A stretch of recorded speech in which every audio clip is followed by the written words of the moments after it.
j'ai eu des fonds qui vont arriver et qu'elle estime qu'elle ne trouve pas ma banque, mes fonds, elle a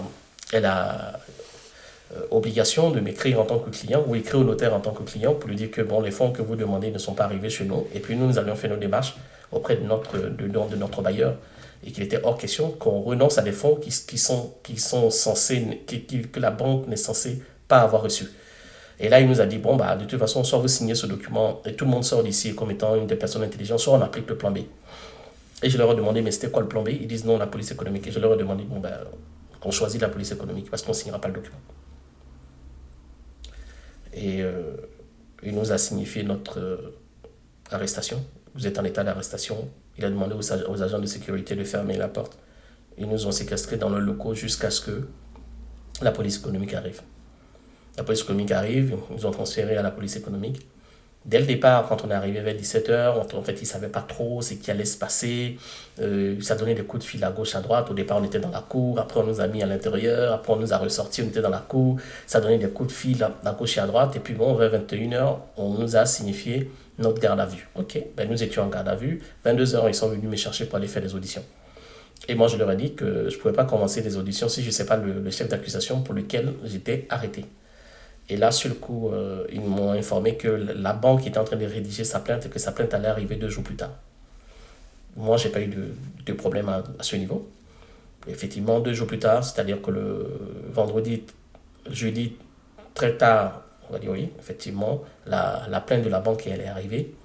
Et puis, ben, on nous a signifié que on était en train de faire du blanchiment, du financement du terrorisme, achat d'armes, tentative de déstabilisation du gouvernement, faux en écriture privée bancaire et toutes ces choses-là.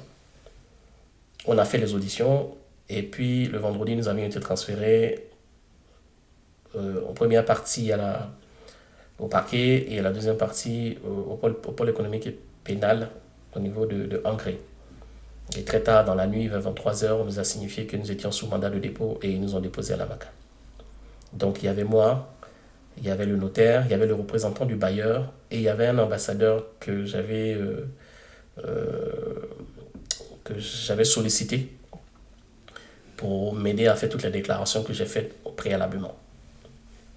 Effectivement, nous sommes mis à la MACA et à partir du moment où nous arrivons à la MACA, moi j'étais destiné à aller dans le bâtiment C.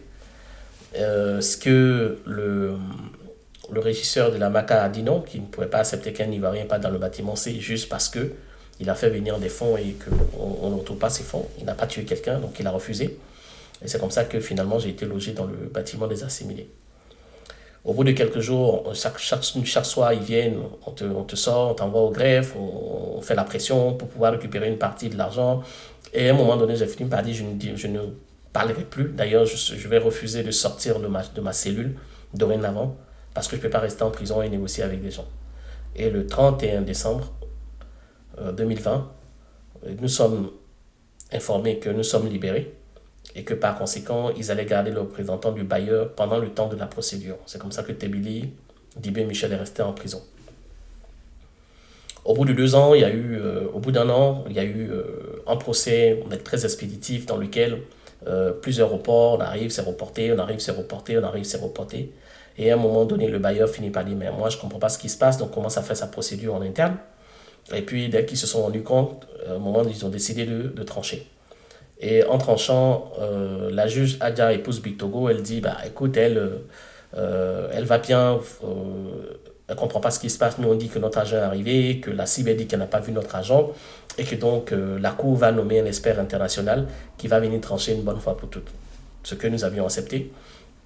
Et elle nous dit que soit on choisit un expert en Côte d'Ivoire et il n'y avait pas de frais, soit on choisit un expert international et que c'est le bailleur qui paye. Le bailleur a accepté de payer l'expert international. Donc un expert international est nommé par le juge et puis il avait 21 jours pour faire son enquête. Au bout de 21 jours, il a rendu un rapport. Et ce rapport, tous les questionnements que la Cour lui avait demandé, sur lesquels il devait se prononcer, il a été très clair sur les questionnements. Donc, est-ce que les documents que nous avions transférés étaient authentiques? Il a bien répondu que le document était authentique. Est-ce que les transferts étaient arrivés? Il dit, au regard des indices et des éléments qu'il avait en sa possession lors de son enquête, il confirmait l'effectivité du dit transfert. Et puis, patatrac, avec tous les éléments qu'ils avaient, le jeudi des vacances judiciaires, nous étions étonnés que nous avions été condamnés. Donc moi, j'ai pris 2 années de prison, enfin 2 années de prison, et Tébili avait pris 3 années de prison, je ne sais pas quoi. On avait compris qu'en fait, c'était une manière de nous mettre en prison pendant les vacances judiciaires. Et puis, à la reprise, ben, on n'existait plus. D'ailleurs, Tébili Michel est mort 2 semaines, 2 semaines pendant les vacances judiciaires. Dieu merci, je suis sorti du pays. Et puis, je suis venu faire une procédure au niveau du parquet financier français.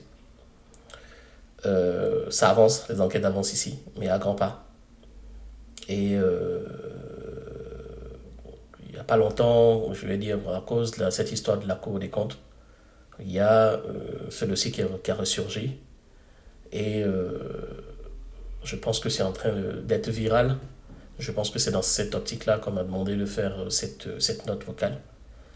Et une chose est sûre, aujourd'hui on est sûr d'une chose, les fonds sont bien arrivés en Côte d'Ivoire, ça a été utilisé. Et puis les gens se sont servis sur le compte. Et puis l'État du Côte d'Ivoire s'est constitué partie civile, enfin euh, euh, c'est constitué pour nous poursuivre. Et la banque même, elle ne s'est même pas constituée partie civile dans la procédure. En gros, on n'a même pas affaire à la banque. Nous, on dit, ça fait 4 ans qu'on dit que la banque a volé notre argent. Et c'est l'État du Côte d'Ivoire qui vient nous accuser.